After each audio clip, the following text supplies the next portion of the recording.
This is the Quality Grind podcast presented by Medvacon. Conversations that go beyond compliance. Sharing insights geared toward helping you navigate the everyday grind of regulated life science industries. Here are your hosts, Joe Toscano and Mike Kent. Welcome to The Grind, everyone. Mike and Joe back with you here to continue our discussion of training. Today, we want to continue that discussion with a few more strategies and quick wins that you can implement now that'll really help you continue to move that needle. Joe, what were some of the most salient points from our discussion in episode 1 that'll segue us into being able to identify some additional strategies for folks? Well, thanks, Mike. As you know, the first time we had the conversation around training, what we were trying to do is just kind of provide an overview, provide some, insight and tips that could help individuals get their training program on track if they're having some challenges, or even if they have a great program, maybe another approach that can make it even better and integrate it, more so into the organization and have it more of the culture of, how training should be utilized and implemented and the great positive results that, it can foster from that. Some of the things we, covered, as you had mentioned, involving leadership, getting them to participate, aligning with their goals and the mission for the company, and making sure that everybody is, on the same page. Those frontline managers, the pivotal, role that they play in not only ensuring that they know the training the best of all, but can coach to it, can implement it, can make sure that people are utilizing it effectively in order to get the impact that was needed. And then, the frontline employees, ensuring that they're using those skills, practicing those skills, and improving in their job function that training is being implemented to accomplish and really have an overall impact on the organization's success. And again, we talked about training is everybody's responsibility. Whether you have a title that says you're a trainer or not, everybody should be looking at better ways to implement it, improve it, to conduct it, just so that it becomes fun, exciting, something that everybody looks forward to versus something everybody has to do. So that's what we tried to do, in our first conversation around this, is just provide some guidance and things that we see on a regular basis where we're brought in to help. In this episode, I think we can get more involved in regards to specific and other tools and things of, how do we measure this? How do we kick it off? What things can be done in order to make sure it's effective? And that'll kind of evolve as we're, talking back and forth here. But, I think this is kind of like a part 2 to that first, conversation where we can provide, a little more significant guidance and help in order to achieve the results everybody's looking for. The one thing that comes to mind as the first question that I think everyone should be asking about any sort of training program, regardless of where they're experiencing it from, is what problem is this training intended to solve or help mitigate? Now, if it's a broken process, if it's improving a compliance or reducing a compliance risk, if it's improving the efficiency, those things might be obvious. But if it's reading a procedure or if it's hands-on training, there may be 2 different answers to that question of what problem is this training helping to solve or mitigate. And that can be a really good gate in order to determine whether or not the training is actually relevant and whether it's relevant right now. So relevance at the forefront of anything we're talking about related to training is of key importance. If it's not relevant to what the individual is doing either in the moment or soon after that training takes place, chances are it's not going to be viewed as valuable. The individual is not going to be as engaged as they would be because they don't understand or see how it is going to help them in the short term. So would you agree that that is one of the first and foremost things that we should be addressing when we look at training? Yeah, absolutely. I mean, there's really 2 key questions that everybody should ask when looking at their training programs. And this will help evaluate, one, is it necessary to the specific person it's being taught to, right? And number 2, not only is it necessary, but what is it going to accomplish? And if we focus on the what is it going to accomplish, there's two additional items. The first of which is what should they be able to actually do with what they're being taught? If you can't answer that question, you have a bigger problem, right? You need to be able to state to someone, look, you're going to take the time, effort, and energy, and this is what is going to happen when you accomplish or finish the program. The second thing, quite honestly, what is that understanding they should know or have, right? Some skills are taught through training so that you're able to do something better. Another thing is just to understand a process, procedure, regulation, etc. But you should be able to define either the skill they should walk away from and be able to practice with, or the understanding of the concept that they're being taught so it can be applied as they're doing their work. If you can't define either one of those effectively, you need to look at, one, is it important to do? And two, if it is important, am I approaching it the right way in order to accomplish those goals? One of the things that we find an awful lot in this industry, especially with new hires that come into an organization, is they're handed a list of 120 SOPs and asked to read all of them because at some point they may be doing that task. They may not do it for 3 months, 6 months, 3 weeks, 6 weeks, whatever it happens to be. Or ever. Exactly.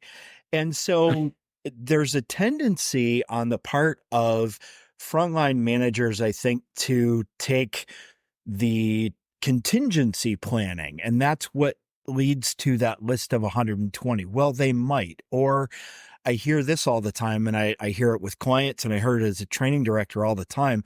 Well, it'd be nice for them to know that how we do this process or have an overview of this process. There's a lot of different ways that you can provide that information.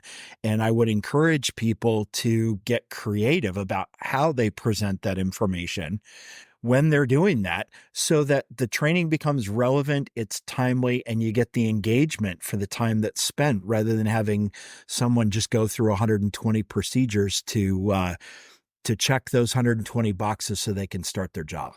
And Mike, like a simple solution to that, and if it is a requirement that they have to read all 123 SOPs, is then reorganize and categorize them, right? From most critical and must know to least important, and then build in a training function or schedule where the critical ones are done up first, and they're broken out in segments where people can take the time to understand and digest those, especially the ones that are critical.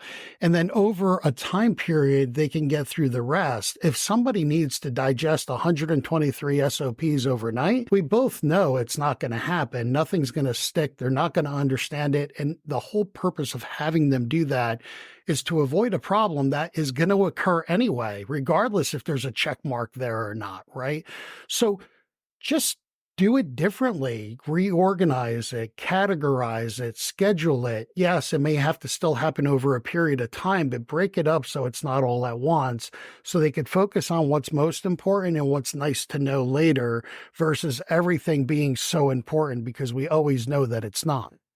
You just said it. It's the key. We think that something is critical in the moment, and sometimes it's well, I don't want to have to think about this later on or go back and check if I need to quickly assign that person that particular task. What I hear all the time is, I know they've been trained already, which means the box has been checked, which means they have permission for the procedure to do the tasks, but does that mean that they're going to be competent in performing it in that moment?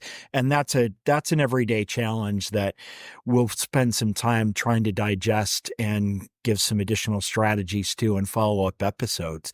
But I think it's important for people to start asking those questions. And as you say, take a look at the structure a bit differently and build that into the process so that what you're doing is as effective and efficient as possible. Absolutely. If you're not asking questions about the programs that you're having people go through and you're not easily able to answer those questions in terms of impact or knowledge, it's not a worthwhile program and it needs to be rethought. It might be a critical component or critical training that needs to take place, but it can be done then differently if the goals are not clear in the end results.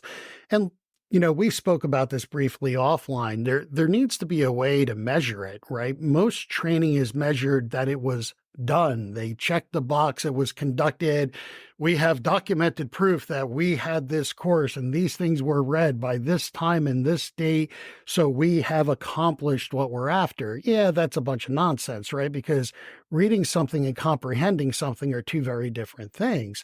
So how do you measure the fact that this was actually absorbed, that it was understood, that it could be utilized?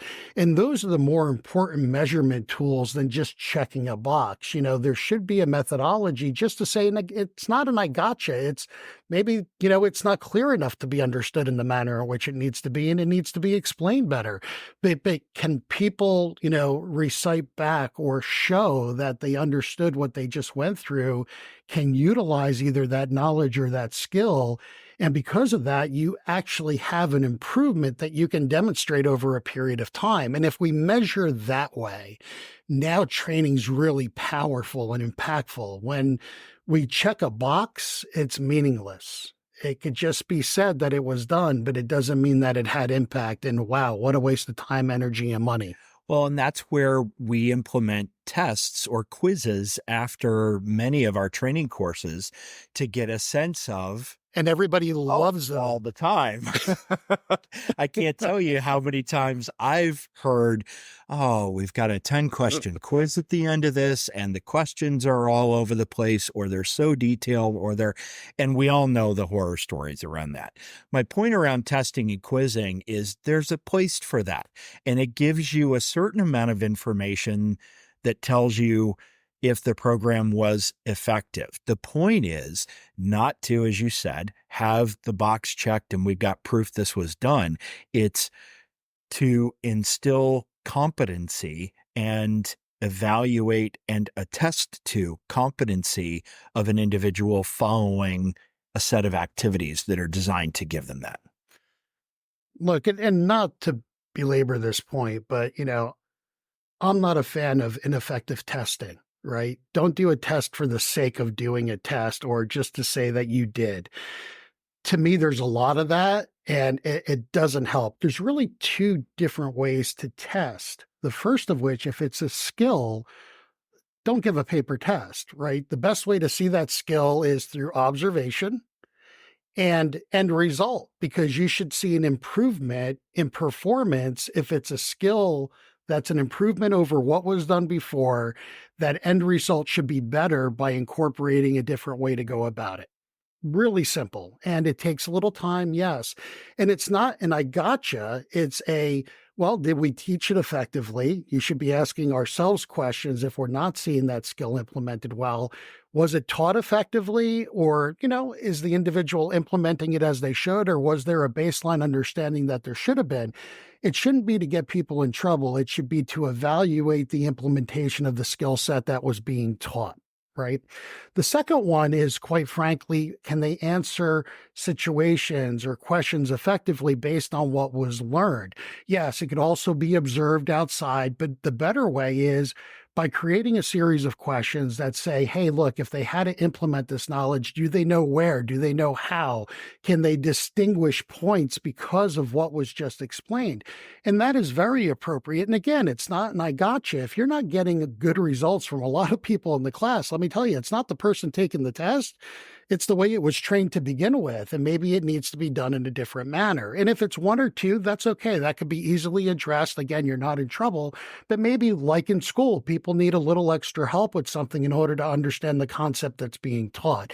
I think if that approach is taken, if it's implemented in that manner, then you're going to get the impact and the results that the organization really wants. That time, energy, and money that was invested in order to conduct the training is now well worth it, because it's going to pay itself 10 times more so on the other end.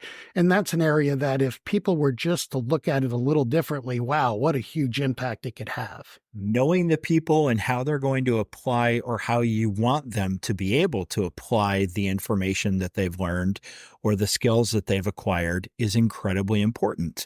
So you have to have that as part of your initial process, where we're talking about aligning training initiatives with senior leadership goals, functional area operational constraints, and the actual environment in which the person will be performing this task with the actual tools that they'll be using, whether that be a procedure, a computer system, materials, equipment, etc. These concepts apply to really any type of training that you're developing or implementing or evaluating. Does it accomplish what you're looking to accomplish? Is the program structured in such a way that it's going to either provide the skill set that people can now utilize, implement, and practice, or does it provide the knowledge base that's really necessary for them to perform their job function, right? Really depends on who the audience is here that we're going to. Does the training provide what's needed to get to the end goal? Is it going to help the company achieve its mission, better performance, product safety, whatever the criteria is? And if it does, you should be able to measure that over a period of time. There's short-term measurement where you could check to make sure that either skills are being implemented, practiced, and used, or knowledge can be applied where necessary. And then the organization should have, my favorite word, accountability, right? Where you could actually show that that investment of time, energy, money that was made and all the people involved and the hours for teaching and attending actually have a net positive result to the company. And if that's the case, then the training was more than worthwhile to do and should be repeated and improved often. Those are some things, in addition to what we've covered the last time, that if implemented could have a huge positive impact. Very much so. And that constant communication that you talked about in episode 1 really starts that open environment and that collaborative environment. If we mix in some curiosity and some willingness to self-check and continue to ask ourselves questions about, is this really doing what we think it's doing? Do we have the data and information to support that? And how could it be better based on feedback that we get, based on reactions that we get, based on the results that we get? Based on our experience, I think, the best way to look at this is the companies that do this well and the groups that are really successful at implementing training and ensuring that it's effective, it's built into the company's culture, right? Everybody from the executive level down is vested in it. There's clear communication as to the direction the company is heading, the things that are required in order to ensure that direction, and that everybody is successful. Those are the model companies in this space that do this extraordinarily well. Where people tend to fall short is when training is treated as a function and a checkbox. And I know I keep saying checkbox a lot, but unfortunately, that's the way it's perceived. It's not important to the organization, and a lot of people see it as a waste of time. It's something we have to do versus something we should be doing and be excited about doing. And it doesn't meet the criteria because it's not built into the fabric of the company in order to have it be an additional tool to achieve good results. It's more of an afterthought, a dumping ground where, you send some people that maybe aren't ready for other positions. We'll put them in training for a while. Maybe that'll help. It's not what it should be. It should be a place that everybody touches, works in, is proud about, and really incorporates that opportunity throughout every process of the company. To me, quite frankly, if you can do small steps, which become the fabric, it's no longer work, right? It's just common practice like a lot of things are. And that's really the goal here. What changes can be made? What approach can be done? How can we fine tune things a little to make people really interested in what needs to be accomplished versus has to be accomplished? And with that change over time and everybody's involvement and participation, you slowly become an organization that embraces it and it's part of the fabric of the company.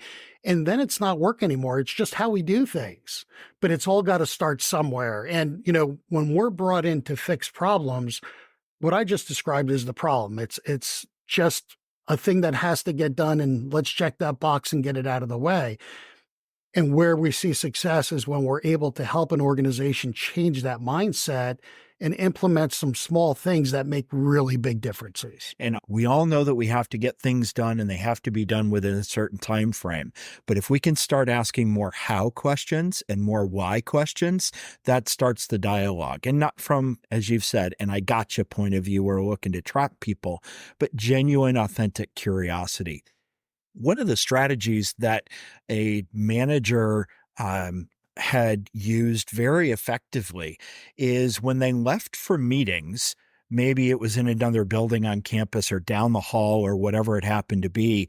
If they got the chance to, and oftentimes they just created the chance, they would leave their office 15 to 20 minutes early for that meeting, and they would swing by one of the laboratories or one of the manufacturing areas, or take the long way around to the conference room where the meeting was going to be held, with the intent of having a short conversation with folks and just say, how are things going? Tell me about what's going on here. Or, are there new challenges, or are you finding that things are better in this particular area? And I realize I'm generalizing, but hopefully the listeners and viewers get the idea that just being willing to be out there and show your presence and be curious and have those informal conversations. It doesn't have to be an hour-long meeting called an Outlook in a conference room to be effective to get that information. That can go a long way towards building that fabric into the culture, because then it does just become, well, this is how we communicate. And that makes for a better leader and manager, right? They're willing to go out and have those interactions, collaborations. They're not just working with their inner circle who's going to tell them many times what they, want to hear, or only be told what, they want them to know, et cetera, right? This gives them a chance to interact with all levels of the organization, understand better what's happening and how they in their role can maybe help or influence, even solve some problems, because maybe it's a much bigger issue than what they had heard it is, or maybe there's an aspect of the problem that wasn't fully explained before. And, I've always been a big fan of the more that leadership can interact with different levels of the organization, the best position they are in order to influence, help, and make impact in those areas. It makes it just for a good leader who takes that time and energy. Now, again, very busy people, they have a lot going on, but as you described, can you leave 5 or 10 minutes earlier ahead of time and swing by an office and say hello, or checking in on an area, or just be seen? Sometimes, oh my God, look who's here. We never see that level of leadership or management in this space. And it goes a long way. It makes people now feel like they're part of something bigger, right? And again, we're getting a little bit away from training, but it all implements and plays into that as well. But it's the perfect methodology, right? Or, catalyst to get involved and implement change and interaction and conversation. It just leads, because of the function of training, a lot of barriers being broken and people interacting at levels that maybe traditionally in the day-to-day job they don't. And, for me, that's what makes it exciting. That's why, again, with the best companies that are successful with this, you could see it across the culture of the organization. Everybody's involved. The ones that aren't good at this just don't take it seriously, and they're really missing out on an opportunity for improvement. And again, it's great for us because then we're brought in to help, but it would be nice to see that people don't need that, right? And other areas can be focused on where, more help is really needed versus, some minor changes that can just go a long way. Those quick conversations by a trainer who's willing to get out there in the environment as well and make themselves seen and connect with people, asking questions, gaining feedback and perspective, that then gets funneled back into the programs. It gets funneled back into the operational improvement flows, and everything starts to snowball as well. What better opportunity for people to connect with someone who they recognize, who they're familiar with, who taught them something and that hopefully helped them do their jobs better.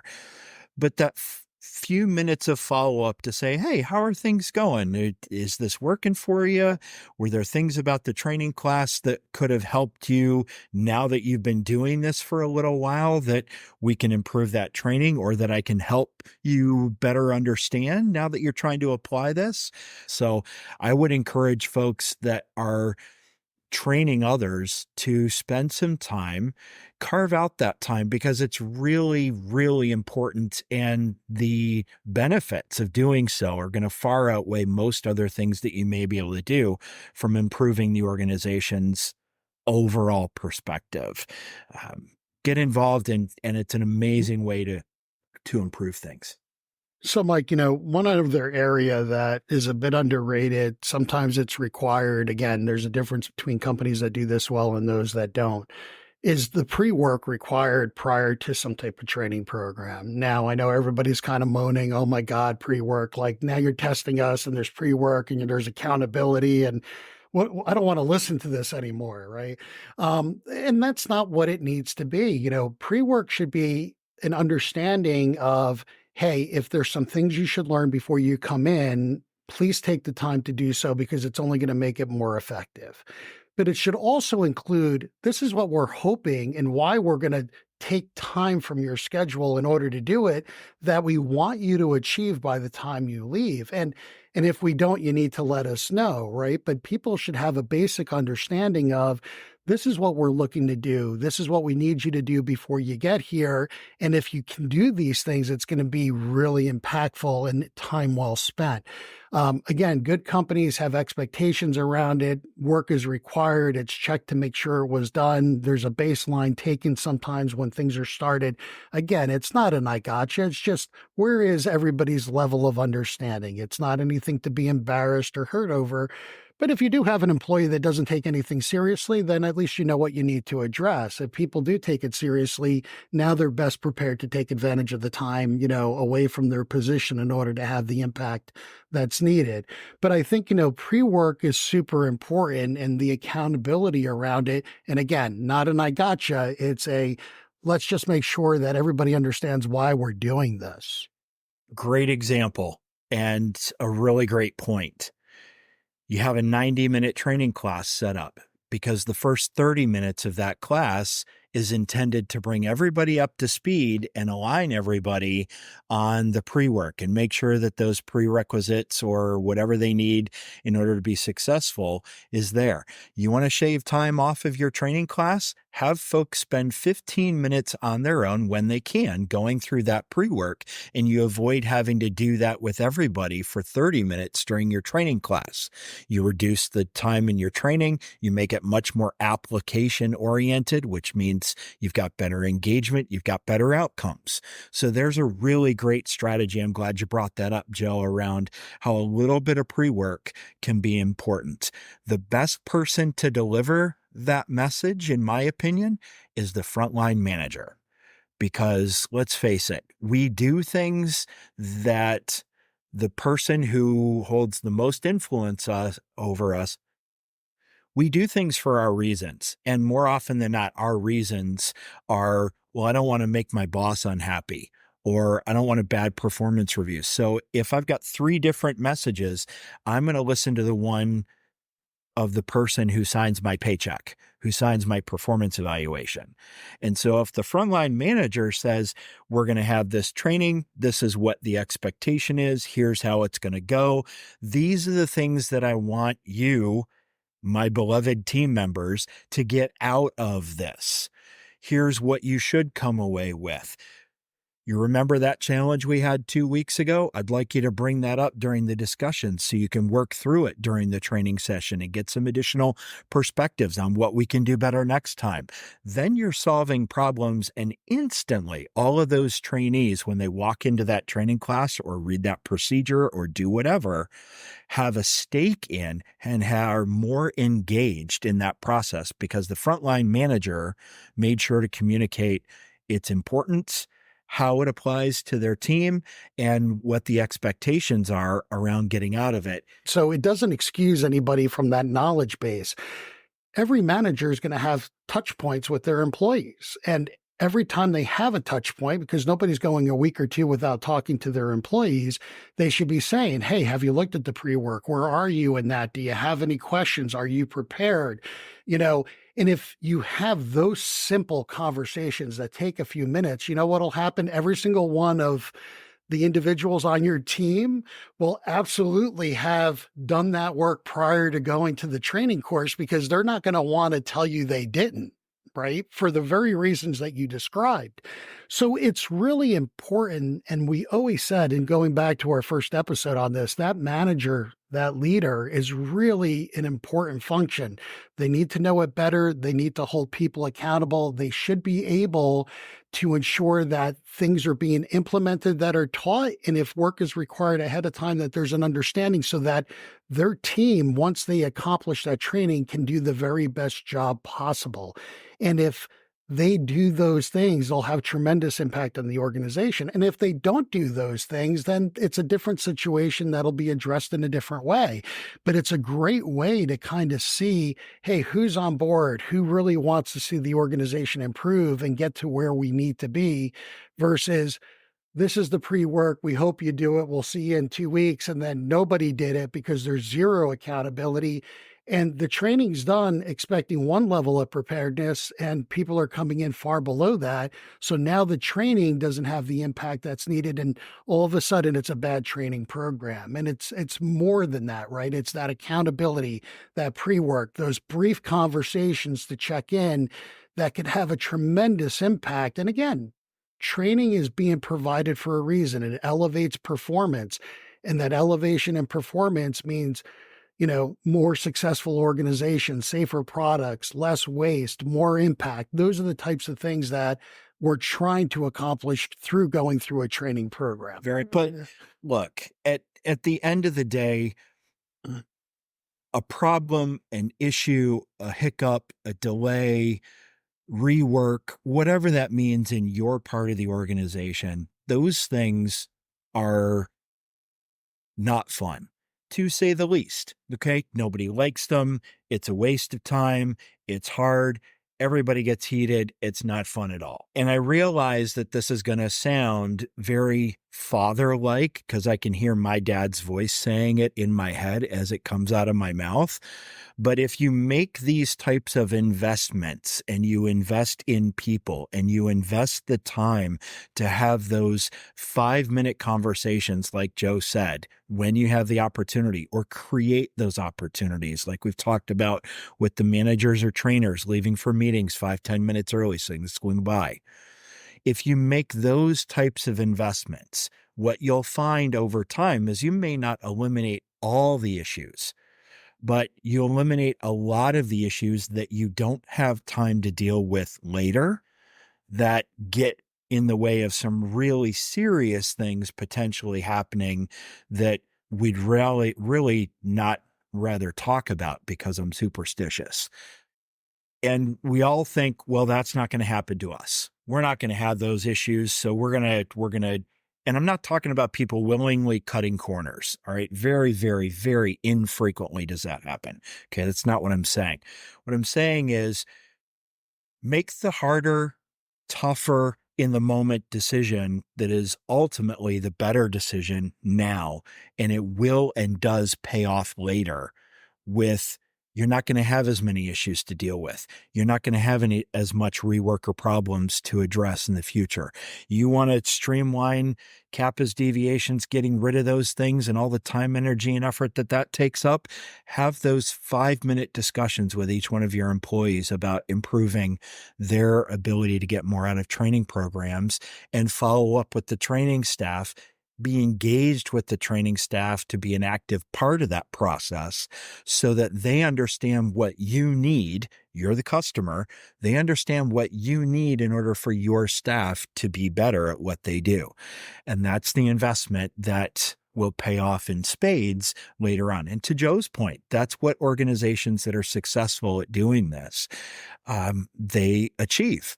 They don't have as many problems. They don't have as many snags. They meet more milestones. They have more fun. They have better engagement and an overall better work experience. Is that too Pollyanna pie in the sky for anybody, Joe? Save me here with some practical grounding. No, and I think if we really wanted to kind of, put this in a concise way, the organizations that are most successful here value training in the training process. The ones that don't, it's not that they don't have a value for training, but for them, it's just a function that has to be accomplished and then they could forget about. And like I said earlier, there's just a really big difference between those two. Incorporate it, make it part of your culture, embrace it. Everybody has accountability and responsibility around it. It doesn't matter who you are, whether you have the title or not of trainer, but bring ideas, give feedback, make it better, because that input just elevates it for everyone. And if the company can create a culture around that, it's amazing what it could accomplish. And if, you have a great program, there's even ways to make it better. And if you don't, then hopefully Mike and I have provided some ways that you could start looking at this a little bit differently. But, I think, Mike, just to do a kind of a quick recap, is training important, pertinent or not? You need to determine that. Are you clear on what that training is trying to accomplish? Well, people go through it and go, I get it. This is what you said it was going to be. And this is what I feel I can do now at the end of it. Does the training get you to that point? Because you might have a clear goal, but if people are confused at the end, then we need to talk, right? There's an issue here. And then you need to evaluate, right? Do some pre-work. Management can have a really positive influence in making sure that's done, and then evaluate, right? And hold people accountable. It's okay to have accountability. Everybody thinks it's such a dirty word. It's not. Evaluate appropriately. It's never an I gotcha. It's never to hurt somebody, but it does separate out the best from people that might need some, help or maybe don't have an interest in pursuing it. And then if nothing else, as an organization, you could deal with things as needed. But there's a very simple approach, as complicated as it may sound. It's really not. It's really small changes. It's a different attitude, and the results can be amazing if they're implemented correctly. That's, I think, the perfect message to end this episode with. There's a lot here, but it's all attainable. It's all achievable with small movement, small changes. As we've talked about before with training, this is a huge topic to try and cover all of the intricacies and all the details and all the nuances of this particular activity and this system. And we'll do much more of this as we go along, probably touching on it on a lot of our different episodes when we hit quality topics, compliance topics, things along those lines. So stay tuned for that information as we go along with more practical tips and strategies. We'd invite you to like, share, and comment on the podcast. If you have ideas or thoughts that we've sparked that you think you want to share that could benefit our audience, please do that. We want to communicate with a broad audience of folks and bring about that discussion and conversation, because we know there's a lot out there and a lot of different ways to do this. So please engage with the show. That would be great. We look forward to seeing you again on the next episode of The Grind.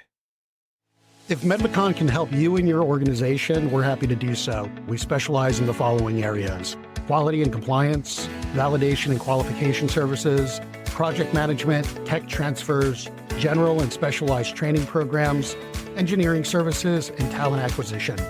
If you have general questions as well, feel free to give us a call at any time. We can easily be reached at 833-633-8226 or via our website at www.medvacon.com.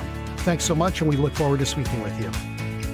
Thank you for listening to the Quality Grind podcast, presented by Medvacon. To learn more or to hear additional episodes, visit us at www.medvacon.com.